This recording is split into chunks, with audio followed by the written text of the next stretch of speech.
கேனி படத்தின் திரைமசனம். எல்லாரும் கேனினாவே எல்லாருக்கும் ஞாபகம் வருது என்னன்னா கேம். எல்லாருக்கும் கேம் தான் ஞாபகம் வரும். ஏன்னா அந்த கேனி கேம் வந்து அந்த அளவுக்கு ஒரு இன்ட்ரெஸ்டா இருக்கும், பயங்கர இன்ட்ரெஸ்ட்.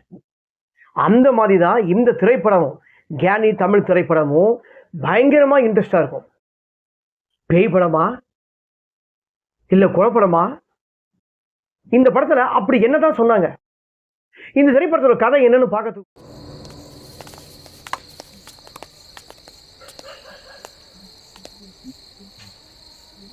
இளைய முருகேசு எங்க இருந்துச்சுடா அந்த கிழவி? நேத்தெல்லாம் கருவு காட்டுக்குள்ள கடந்திருக்கு.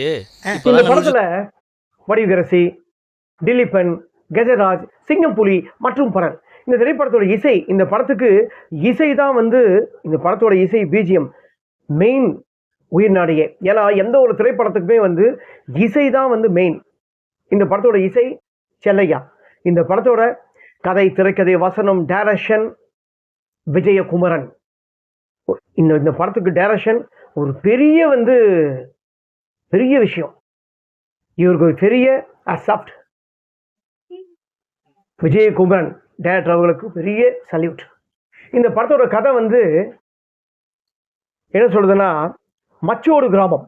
மச்சோடு கிராமத்தில் ஒரு நடந்த உண்மை சம்பவம் தான் திரைப்படமாக உருவாயிருக்கு.